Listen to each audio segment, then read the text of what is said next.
Mateus capítulo 16, versículo 21 ao versículo 23.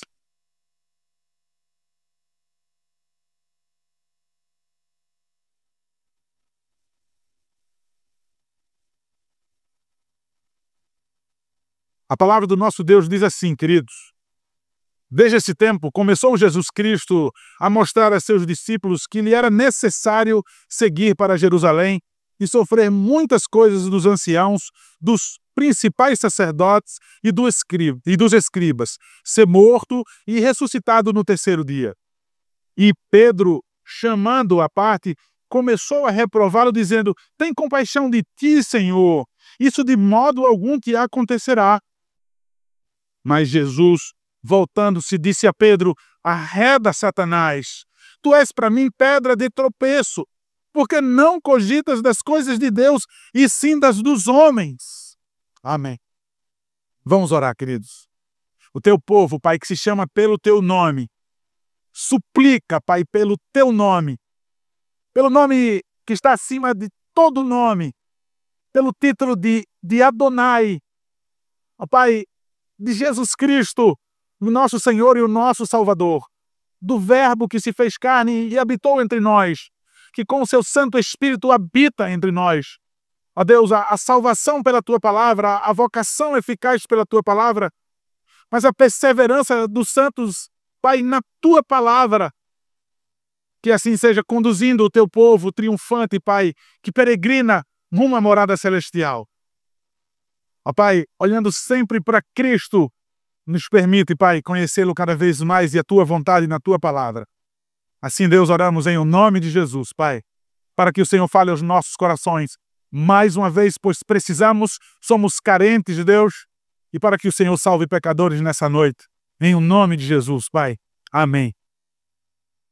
Amados irmãos, depois da confissão de Pedro, da chamada grande confissão, em que ele reconhece o ser de Cristo e do seu ofício. Como eu disse no sermão passado, não é um sobrenome. A pesquisa que ele fez, o que é que as pessoas dizem a meu respeito? E o que é que vocês dizem? As pessoas não chegaram à conclusão. As pessoas não tinham os olhos tão abertos como foi dado a ele, a Pedro. Não foi homem, não foi carne nem sangue. Tu é filho de Bar-Jonas, tu é filho de Jonas. Então não foi homem nenhum que te revelou. Tu é um ser humano simples. Foi o Deus do céu que abriu os teus olhos para que você entenda que eu sou o Cristo, o Messias enviado, o Rei esperado, o Salvador. Depois dessa grande e maravilhosa confissão, irmãos, logo depois dessa maravilhosa confissão, há então um grande vacilo de Pedro. Isso, irmãos, me faz olhar para dentro, me faz reconhecer a minha fragilidade, de como eu posso acertar agora, de como eu posso dar um bom testemunho, de como eu posso fazer uma maravilhosa convicção de Cristo e daqui a pouco, da mesma maneira, logo depois eu posso errar, eu posso decepcionar. E como eu preciso, irmãos, estar firme em Cristo Jesus. O versículo 21, eu quero que vocês observem mais uma vez. Mais uma vez, depois dele reconhecer quem é Cristo.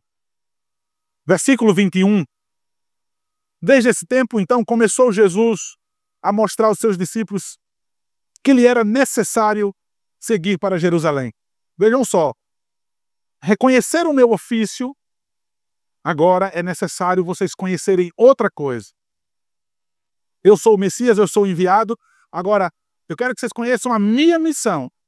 Eu quero clareza no que eu vim fazer. Eu vim enviado para um propósito.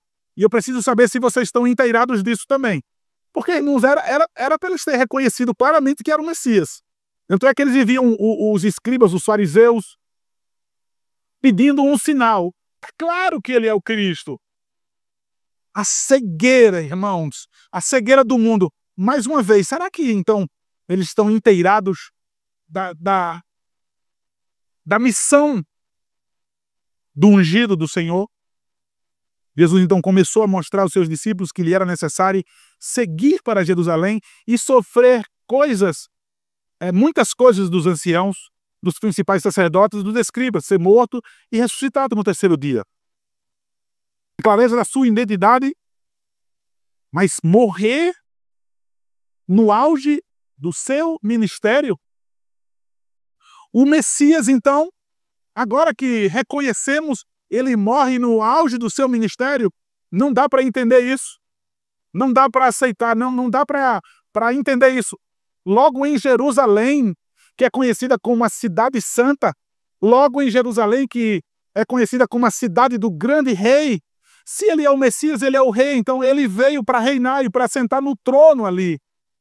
Eles não entendiam que isso era espiritualmente uma visão muito limitada. Eles não entendiam que Jesus Cristo deveria entrar no sofrimento e na morte.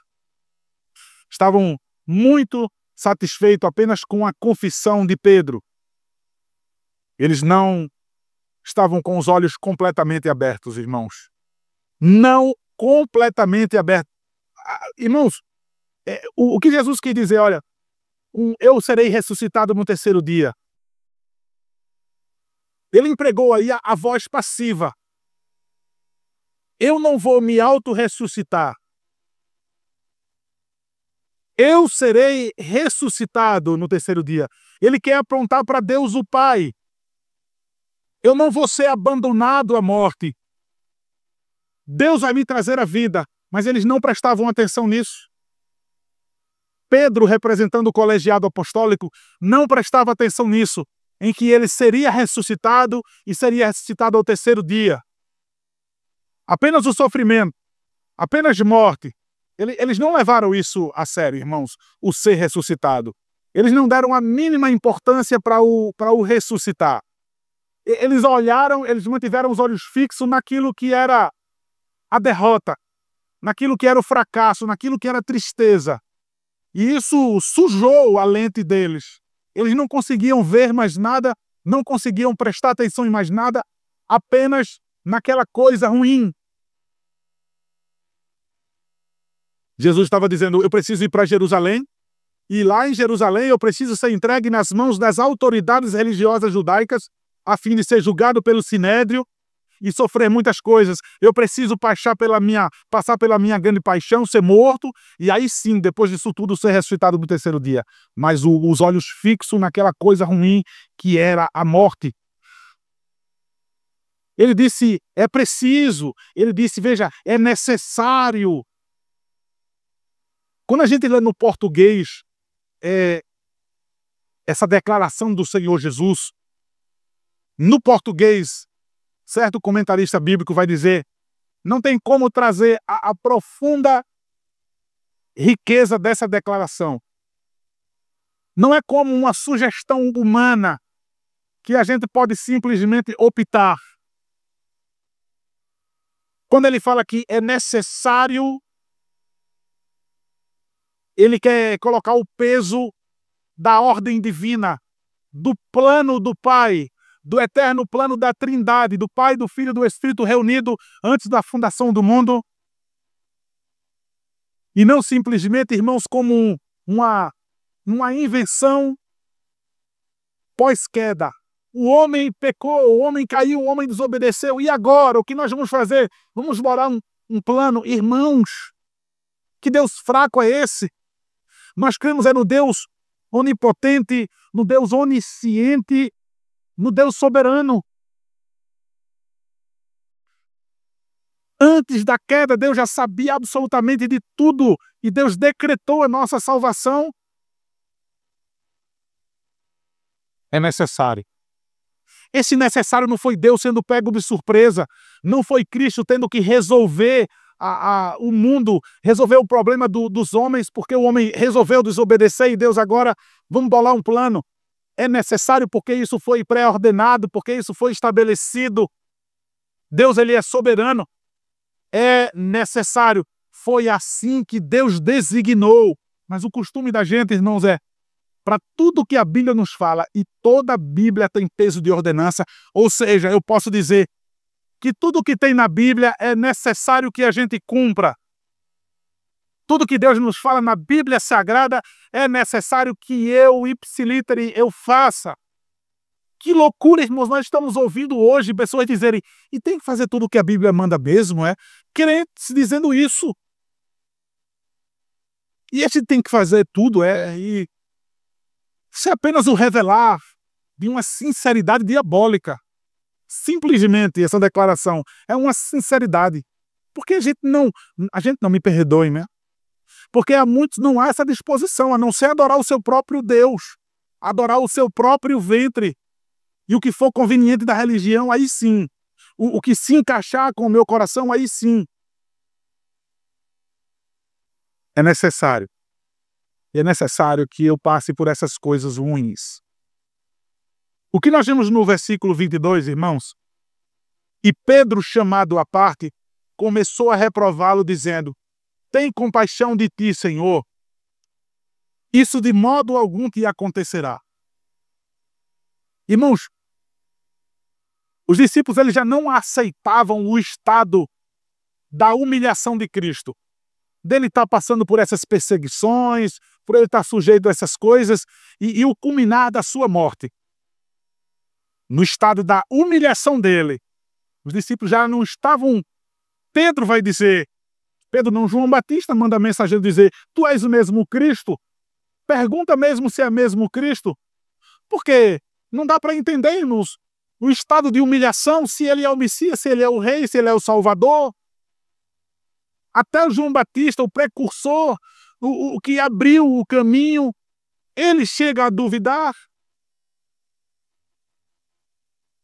Tomemos cuidado com os nossos corações. Muito cuidado, igreja, com os nossos corações. É necessário. Eu não quero passar por essas coisas. Eu não quero passar por absolutamente... É o que ele vai dizer logo depois na perícope posterior, sobre o carregar a cruz. Essa parte do evangelho, essa parte de ser crente, eu não quero nem ouvir. Mas então o versículo 22, quando Pedro começa a reprovar Jesus, certo comentarista acredita que ele estava orgulhoso. Certo comentarista acredita que ele estava tão orgulhoso porque foi elogiado pelo Senhor Jesus. Ele estava tão cheio de si, porque isso é um pensamento de um comentarista bíblico, que ele foi chamado de pedra pelo Senhor Jesus, tamanha foi a sua confissão, que agora ele estava ousando demais, que agora ele estava arrogante. Porque é muito estranho. A maioria dos judeus, irmãos, não conseguia conceber a ideia de um Messias sofredor. Por quê? Por causa do cumprimento, irmãos, da profecia de Isaías 53. Eles tinham que estar inteirados disso e aguardando Isaías 53. Eles tinham que estar inteirados, precisava estar vivo na mente dele todos os sacrifícios da lei mosaica que apontavam uma finalidade apenas para a morte do verdadeiro Cordeiro de Deus, do qual João Batista, quando viu, disse: eis o Cordeiro de Deus que tira o pecado do mundo. Mas eles estavam tão fixos na coroa desse rei, na coroa desse Messias, que eles perderam de vista o principal, irmãos. Eles perderam de vista a cruz. Veja se isso não se parece um pouco com a igreja moderna. A visão, o olhar, os olhos fixos é na coroa de Cristo e perdem de vista a cruz. Tudo que for glorioso, tudo que me levar ao coração riqueza, prosperidade, eu fixo meus olhos nisso, mas jamais olhar para a cruz. Mas é na cruz que está a nossa salvação. Esse rei, ele morreu na cruz. Ele se submeteu à cruz. Mas então, Pedro, depois da sua grande confissão de ser chamado pelo Senhor, ser elogiado, chamado de pedra, parece que essa pedra agora desfragmenta. Parece que essa pedra foi abatida em sua fé e vira pó. Tem compaixão de ti. Sproul, comentarista bíblico, ele vai dizer que outra tradução possível para ter compaixão de ti seria: Deus queira que isso não lhe aconteça.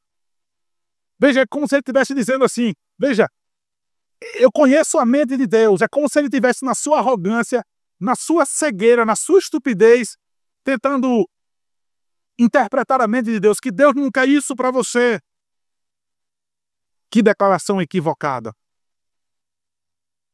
De forma nenhuma Deus iria proibir a cruz, porque Deus mesmo ordenou a cruz.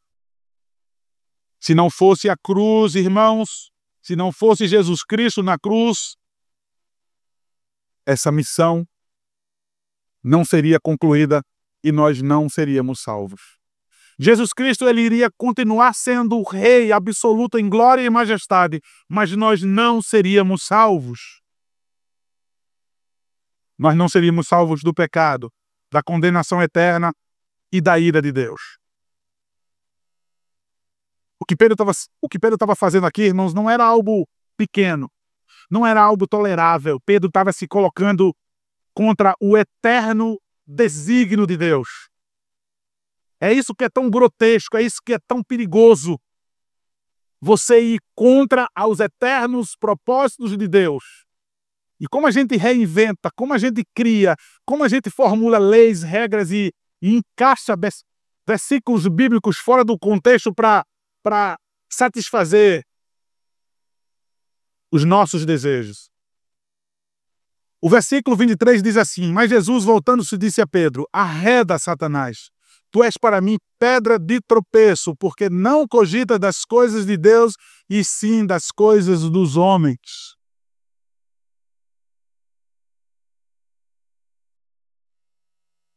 Arreda, irmão, significa: Pedro, saia do meu caminho, saia da minha frente, não se coloque na minha frente para me contestar. Arreda seria: vá aqui para trás de mim, mas não me impeça. Eu tenho uma missão, estou encarregado de uma missão e eu não vou desobedecer ao meu Pai. Não me impeça de levar essa missão a cabo.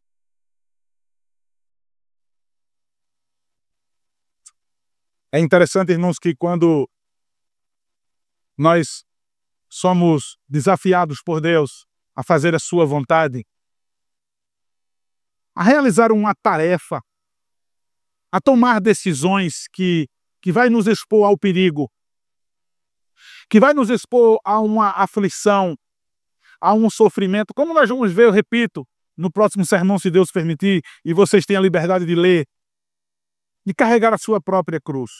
Quem são as pessoas que vêm nos aconselhar? Quem são as pessoas?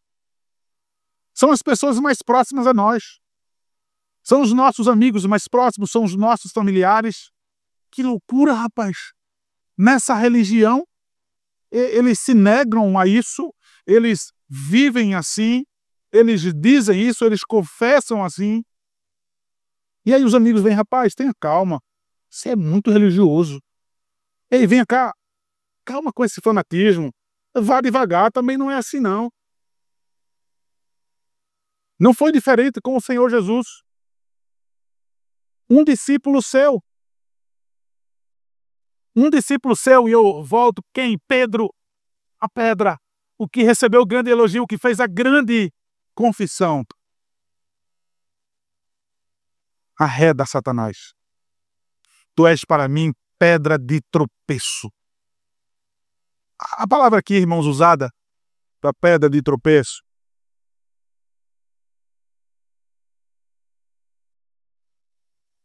é uma palavra grega usada para o lugar específico onde se coloca a isca numa armadilha. Numa ratoeira, naquele local específico onde se coloca ali o queijo, onde se coloca ali o pedacinho de carne, para o rato vir ali mordiscar, ou seja, qual for que seja a armadilha. No Novo Testamento, ela tem uma conotação um pouco mais diferente. No Novo Testamento, ela tem a ideia de obstáculo. Então ele diz: arreda, Satanás, você para mim é uma pedra de tropeço. Você é um obstáculo. Ele chama de Satanás, mas ele não estava possesso, irmãos. Pedro já tinha feito a confissão, Pedro era crente, ele apenas agiu como adversário. A palavra aqui, colocada e empregada por Jesus, uma palavra dura, porque ele usou o nome sim que é dado a Satanás, o nome que é dado ao diabo, mas por ser um adversário. Eu quero que vocês entendam, irmãos, a melhor intenção de Pedro. A melhor intenção de Pedro não foi suficiente para que Jesus pegasse de maneira mais branda. Em outro momento, Jesus disse: por que você tem pouca fé? Em outros momentos, Jesus não foi tão duro. Ele acabou de sair de um grande elogio, ou de elogios. Pedro acabou de sair de bem-aventurado és tu, Simão Bar-Jonas. Bem-aventurado, como eu disse no sermão passado, é reunir tudo aquilo do capítulo 5 e atribuir a uma pessoa. Que privilégio Jesus dizer isso de Pedro. Então, de bem-aventurado, agora ele recebe o nome de Satanás. Por que tamanha dureza? Por que tamanha aspereza de Jesus Cristo ao seu discípulo? Se a intenção dele foi a melhor, assim como foi a melhor intenção de usar, a arca ia cair no chão, o boi tombou. A ordem de Deus é não pode tocar na arca. Uzá viu que a arca, que o boi tombou, o boi tropeçou, a arca ia cair no chão. Ele foi então com as melhores intenções do mundo segurar a arca e morreu. A melhor intenção de Pedro, Pedro foi aquele que cortou a orelha do soldado. Nós vamos ver isso quando eles pegaram Jesus. O amor ao seu mestre, o amor ao seu Senhor. Se eu tivesse lá presente, eu imagino, eu seria outro estúpido. Era Pedro errando na orelha e eu arrancando a cabeça do soldado. Jesus agora ia ter que colar a cabeça do soldado. Assim eu me vejo como outro tolo ali. Mas que por amor, nas melhores intenções, eu ia errar. Eu iria errar. Mas é preciso entender que, veja, naquele momento também Pedro foi reprovado e fez a coisa errada. Guarda essa espada. Embora Jesus em outro momento manda comprar a espada, né? Mas para aquele momento, não tente impedir. Colou, resolveu o problema dos soldados. Olha, quem vive da espada, quem vive de maneira violenta vai sofrer dessa mesma maneira. Mas veja, a melhor intenção dele, Senhor, compadece-te de ti mesmo. Longe do Senhor morrer por nós.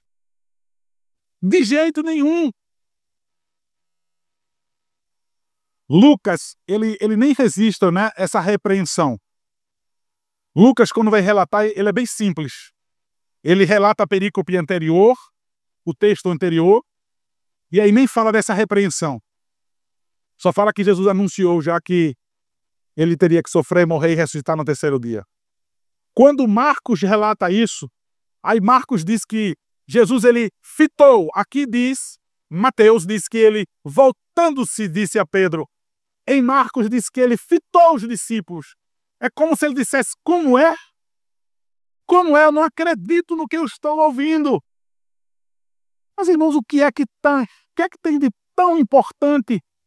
Por que é que Jesus se sente tão ofendido? Por que é que ele reage dessa maneira? De novo, por que ele não disse simplesmente, homem de pequena fé? Por que duvidastes? Por que ele não tratou dessa maneira? A ênfase, irmãos, na doutrina da cruz, na doutrina da crucificação, da qual a igreja evangélica moderna faz pouquíssimo caso. Olha apenas para a coroa de louro e diz assim, eu quero, e eu também vou ser coroado, e isso e aquilo outro. Mas a crucificação, irmãos,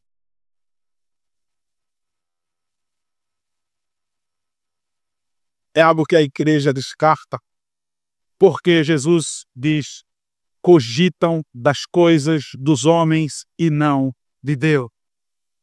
O cogitar, o ter o coração nas coisas dos homens, nas coisas desse mundo, nos faz distrair do propósito principal. Não existe evangelho sem cruz, irmãos. Não existe evangelho, não existe salvação sem cruz.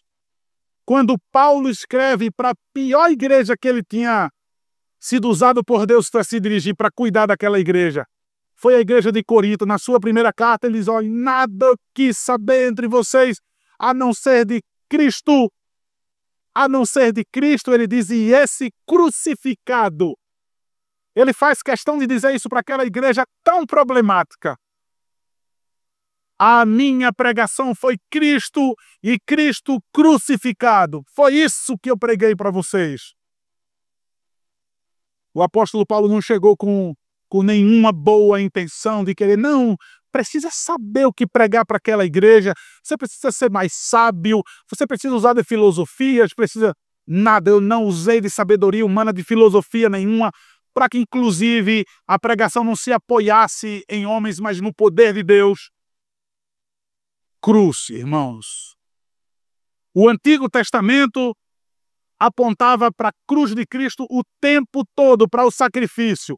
Uma das coisas que mais a gente diz no Antigo Testamento, procure Cristo, desde Gênesis, desde o comecinho, procure Cristo em todas as páginas, procure Cristo em cada palavra, procure Cristo em cada livro. Como?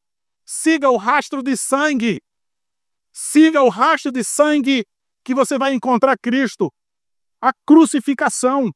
Mas Pedro, tentando livrar, o que é que resta então para o homem? O que é que resta para nós? Perdição eterna. A compreensão, irmãos, errada.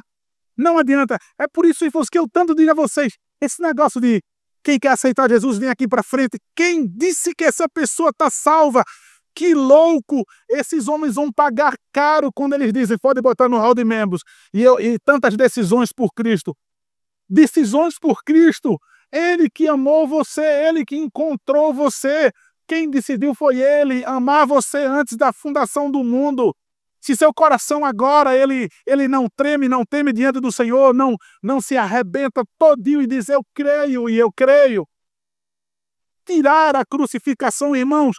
Olha, sempre que eu estou falando para alguém sobre o Evangelho e as pessoas já ficam amém, amém, amém. E eu já sei que quando eu chegar na crucificação, eu já sei que quando eu chegar na morte e ressurreição de Cristo, as pessoas vão fazer pouquíssimo caso, mas não tem como haver salvação. Nós lemos hoje em Hebreus pela manhã na leitura continuada. Sem sangue, sem sacrifício, não há remissão de pecados. Então já era, não tem outro jeito, não tem outro caminho, não tem mais vida. Se Jesus Cristo não ressuscitou, é vã a nossa fé. Paulo escreve isso na primeira carta aos Coríntios. É vã a nossa fé. Por isso que toda pregação deve apontar para Cristo, toda pregação é evangelística, toda pode trazer visitantes para a igreja, porque toda pregação é para a edificação da igreja, ela é evangelística, porque ela deve apontar para Cristo Jesus. Toda pregação tem que ter o evangelho, toda pregação tem que apontar para a cruz de Cristo, sua morte e sua ressurreição, porque aí há o cumprimento dos ofícios de Cristo reunido, da sua missão, e aí há a redenção do seu povo, e aí há a chance de salvação. Pedro queria tirar isso daqui. Do multiplicador dos pães, daquele que cura, daquele que expulsa demônios. Morrer.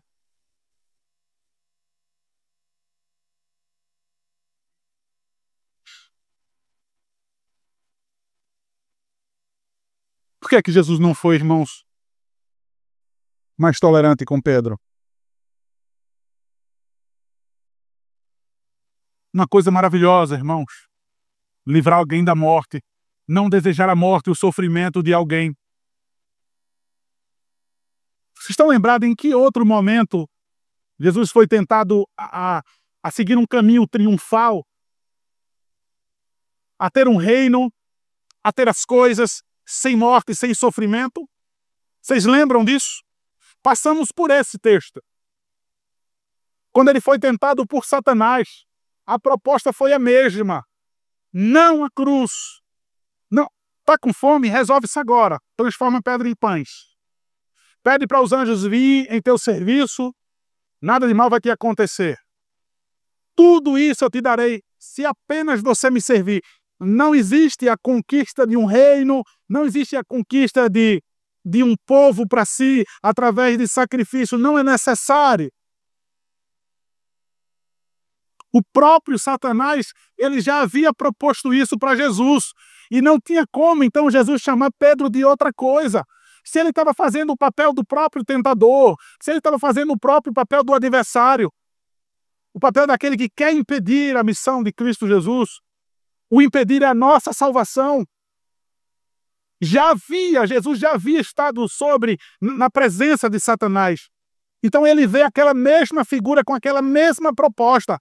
Então ele diz: arreda, Satanás, saia da minha frente, você não vai me impedir. Como isso foi duro. Imagina, irmãos, quando eu e você, nós cogitamos das coisas dos homens. Quando eu nunca levo em consideração as coisas do reino de Deus. Quando eu nunca levo em consideração a vontade de Deus.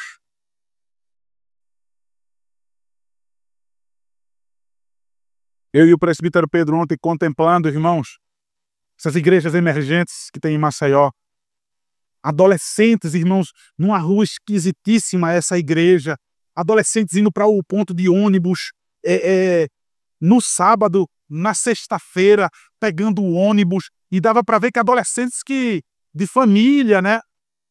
Cadê alguém para impedir, dizer, vai ter assalto, veja, é tão perigoso ali, cadê a preguiça, cadê o Enem, cadê o namorado? E estava lá, jovens e mais jovens, e depois, no sábado, homens, e os homens, era tanto homem na porta, e homens.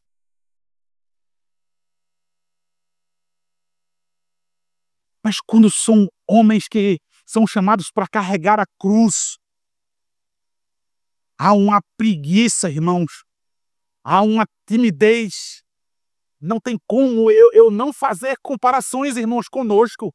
Não tem como. Eu estou intrigado com isso. Que fé reformada é essa, irmãos? De novo, eu preciso dizer, saíram do pentecostalismo, saíram do romanismo, saíram do engano da mentira, e agora vieram para que zona essa de conforto, não, mas de morbidão. Coma, estamos em coma.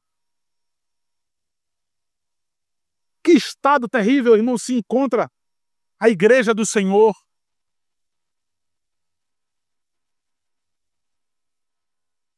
Quando todos os dias eu preciso passar domingo de manhã pelos romanistas e 7 horas, sei lá qual é a hora que eu sei que eu estou saindo de casa para vir para a igreja e está aquela multidão voltando já.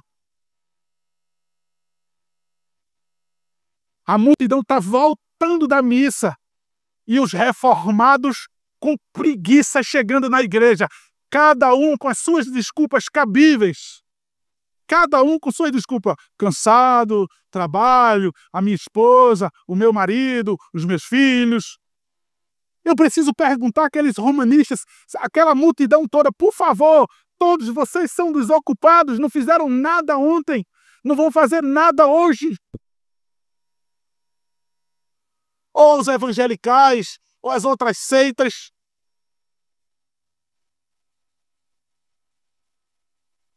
Isso é alarmante, isso é preocupante, isso é constrangedor. Fazemos a grande confissão: tu és o Cristo. Eu sou reformado, eu entendo bem os 3 ofícios. Saíram do engano para criar o próprio engano. Isso não é fé reformada, isso não é a igreja de Cristo, isso não é o evangelho. Eu já disse todas essas coisas no versículo posterior. Sobre carregar a cruz, o texto anterior, o texto posterior. Carregar a cruz e seguir a Cristo. Mas, irmãos, vejam só, sua melhor intenção. Sua melhor... O que vale é que é dito hoje dentro da igreja. O que vale é você dar o seu melhor, a sua melhor intenção. Não vale para Cristo. Não vale para o nosso Senhor a intenção melhor dos nossos corações. A validade é a sua vontade sendo feita assim na terra como nos céus. Que a pregação da cruz ela seja ecoada nos nossos corações, que seja ecoada na igreja.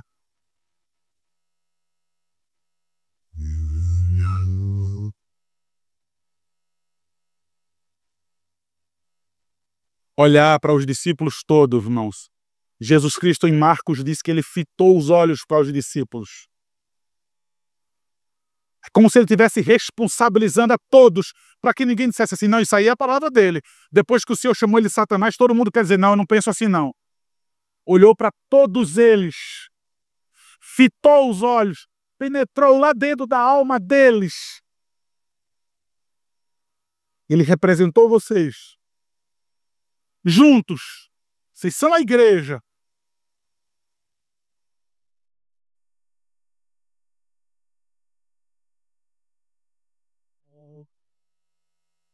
Vocês não estão levando em consideração absolutamente nada das coisas de Deus.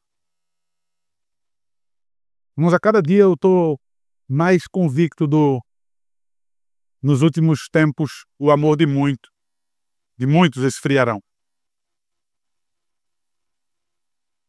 O grande peso é para quem me diga assim, então o senhor é um dos poucos, né? O senhor é o convicto nos poucos. Eu sou um miserável pecador, constrangido por tão grande amor, por tão grande misericórdia, mas com súplica de que o Senhor mantenha firme os meus passos e a minha convicção e a minha confissão, não apenas no ser dele, mas na sua obra. Eu preciso estar com isso em viva cores, eu preciso acordar, eu preciso dormir louvando ao Senhor, porque Ele vive, porque Ele vive, porque Ele vive.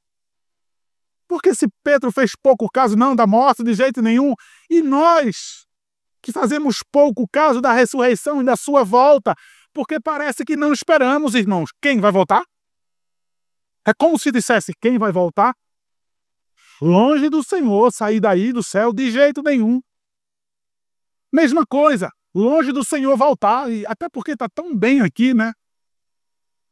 Cogitamos das coisas tanto desse mundo que o céu é prejuízo, irmãos. Pesquise e pergunte aos cristãos amanhã. Você queria que Jesus voltasse agora, se não for alguém desiludido no amor, se não for alguém frustrado na questão financeira? As pessoas vão dizer, hoje não, porque eu tenho que casar. Hoje não, porque eu tenho uma promoção. Hoje não, porque eu quero mais isso. Hoje não. Não conhecem o reino de Deus. Não conhecem o seu rei. Queridos, há uma reprovação da melhor intenção dos corações. Olhar para dentro, irmãos. Olhar para as minhas. Há quantas, irmãos, afirmações que eu faço. Quantas convicções eu tenho. Eu estou certíssimo. Eu ouso e eu vou lá e vivo daquele jeito. Será que a gente se preocupa em ouvir a reprovação do Senhor e dizer, você está sendo um obstáculo na igreja de Cristo. Você tem sido para a igreja de Cristo um obstáculo. Você tem sido um peso para a igreja de Cristo. Você tem sido um atraso, você tem sido um peso morto para a igreja do Senhor. Vocês se preocupam com isso, irmãos? De não ser uma pedra de tropeço, mas de ser servos, prudentes, atentos às ordens do seu Senhor. Eu já preguei isso, irmãos. É como se o nosso viver, é como se pudesse acelerar a vinda de Cristo Jesus. Crer que Ele iria morrer, crer que Ele iria ressuscitar, louvado seja Deus. E agora, irmãos, para nós, crendo que Ele já ressuscitou, crer que Ele voltará, irmãos. Para encerrar, a maneira como nós vivemos hoje, pedra de tropeço ou não, evidencia que eu estou esperando a volta do meu Senhor. O quanto nós cogitamos das coisas de Deus evidencia se nós esperamos pela volta do nosso Redentor. O Messias, irmãos, o Messias, o nosso Rei, o nosso sacerdote, o nosso sumo sacerdote, o nosso profeta, virá para nos buscar. Vivamos, queridos, vivamos a cada dia firmes em nossa confissão, firmes em nossa crença, queridos, no Cristo ressurreto. Amém, irmãos?